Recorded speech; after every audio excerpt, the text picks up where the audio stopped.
agradecer a disponibilidade da colega. A gente sabe que ela estava em reunião e pedimos para que alguém mantivesse contato, e ela veio prontamente para nos ajudar nesta manhã de trabalho. Quero registrar também aqui a presença do meu amigo, vereador Adão Aridan, que acaba de chegar, está ali, já vai logo se inscrevendo. Bom dia a todos e a todas, né?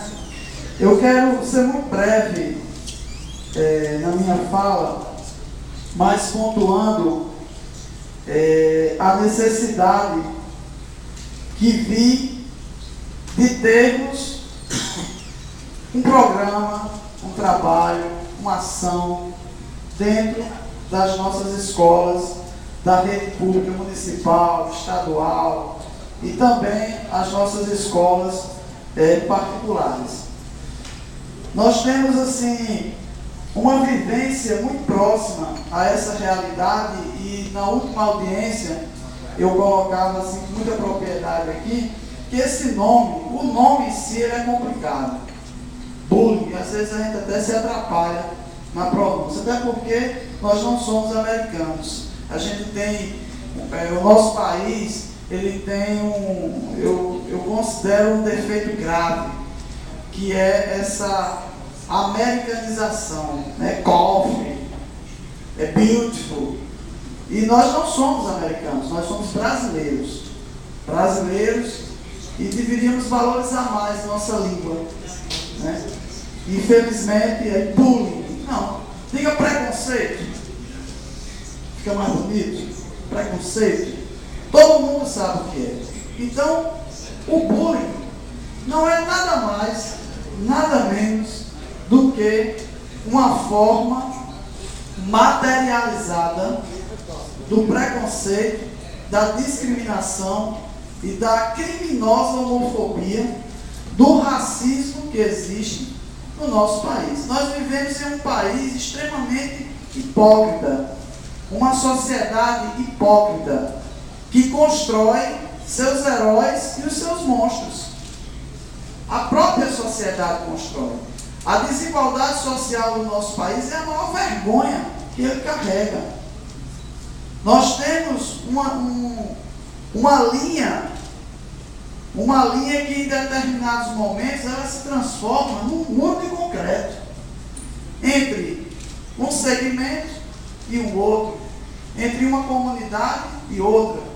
Ontem aqui nós estávamos discutindo essa questão, e eu dizia da dificuldade que as pessoas que moram em comunidades carentes ou comunidades que já estão rotuladas de conseguir emprego. Isso é fato. Quando vai preencher a ficha, aí coloca lá Passo da Pátria, vou dar um exemplo. Lá do Passo.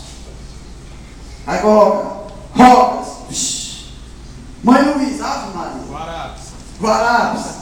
Então, assim, nós precisamos trabalhar isso com seriedade. Nós precisamos, e aqui tem os representantes dos conselhos comunitários, nós precisamos acabar com isso. Porque capim macio em nada é melhor do que os Guarapes. Para começar, os Guarapes têm uma história. O bairro tem uma história. Capim macio, eu desconheço a história do bairro. Foi criado. Mas não tem a história, o histórico. Veio como é que... Será que para criar capim macio foi preciso que um monte de mulheres subissem com a lata d'água na cabeça para poder colocar água dentro das caixas d'água que não tinha a ligação da CAERN na oportunidade do início do bairro dos Guarapes? E foi assim que ele foi criado.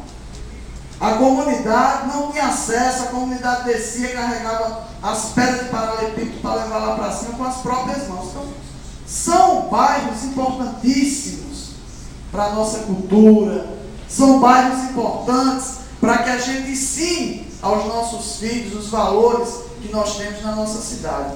Felipe Camarão, que o vereador deverá falar sobre o seu bairro, que tem uma história também, uma grande história, e outros. Mas, infelizmente, essa sociedade preconceituosa machista, homofóbica, que acha que é perfeita e tenta passar uma perfeição que não existe, ela precisa começar a ser desmascarada. E nós, enquanto sociedade civil organizada, poderes constituídos, os educadores principalmente, e aí eu gostaria de fazer um apelo mesmo, assim, um apelo a todos os profissionais da área de educação, porque eu entendo que todos os problemas que são direcionados para o preconceito, a discriminação, a homofobia, o racismo, podem ser combatidos sim, dentro das nossas escolas, porque a educação é a base, é o princípio de tudo. O nosso professor, a nossa professora, é a segunda mãe, é o segundo pai. Muitas vezes o aluno, ele escuta mais o professor lá na escola do que a própria mãe, do que o próprio pai. Ele tem a oportunidade de estar mais tempo com o seu professor, com a sua professora, do que com os seus pais, porque trabalham, não podem estar constantemente. E aí a criança vai de manhã para a escola, você só consegue olhar para ela à noite.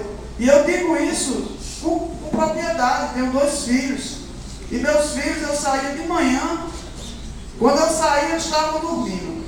Quando eu voltava eles estavam dormindo, porque já voltava tarde. Então você nem tem contato.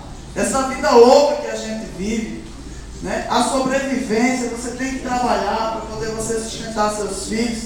Então a sociedade em si, ela mudou muito, né? A mulher hoje, ela precisa trabalhar, ela precisa ser aquela companheira, não apenas de cama, mas ela tem que ser a companheira em tudo. Ela tem que dividir as responsabilidades dentro de casa, porque a vida é caríssima. E se você quer dar o mínimo de conforto para a sua família, tem que trabalhar os 2. E os filhos? Aí eles ficam sob a responsabilidade da escola. E essa responsabilidade que a gente coloca aqui, não é a responsabilidade fundamental da educação dos princípios básicos, mas é a responsabilidade da formação da pessoa, do homem, da mulher que está ali sendo formado naquela escola. A gente colocava na última audiência também, né, o que seria o bullying, né? E tudo que a gente ouviu e tudo que foi dito na última audiência e que a gente poderia aqui novamente se reportar, a questão da agressão, a questão dos rótulos, né? E eu gostaria de chamar a atenção aos educadores num ponto que eu considero muito sério, mas parece uma banalidade. Você chega numa sala de aula, Fábio, e tem Carolzinha, tem Luaninha, tem Marcelinho, tem Claudinha. Esses diminutivos, em determinados momentos, eles fazem o diferencial dentro da sala.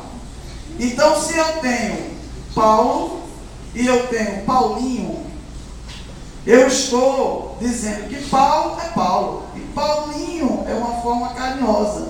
Então, os outros já consideram que aquele tratamento, aquela forma da professora chamar o aluno é porque ela gosta mais dele do que dos outros. Então, são questões mínimas que às vezes a gente não percebe. Ele já vem, até mesmo da sua própria família, já vem com essa questão, né, de Paulinho ou Claudinha, mas isso deve ser combatido nas escolas. E eu quero parabenizar ao Colégio Impacto, porque ele tem esse trabalho.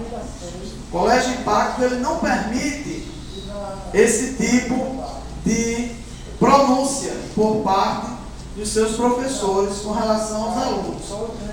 E eu aprendi um pouco também com relação a isso, porque eu não tinha esse conhecimento do que um simples chamado, uma forma carinhosa de tratar um aluno poderia causar um problema grande em sala de aula. E um professor, desta unidade de ensino, me deu assim uma aula que realmente ele conseguiu me convencer de que essa forma de tratamento em sala de aula prejudica os demais que ali estão. Então, é importante que a gente tenha esse cuidado. E com relação ao foi colocado, né, a importância de termos um programa de impacto, a gente vem falando aqui, chamando a atenção, pedindo, né, ao nosso presidente, o vereador Edvan Martins, para que ele possa abraçar uma proposta nossa, que é de trazer, Fátima, para a nossa escola legislativa, nós trazermos o programa Brasil Sem Homofobia.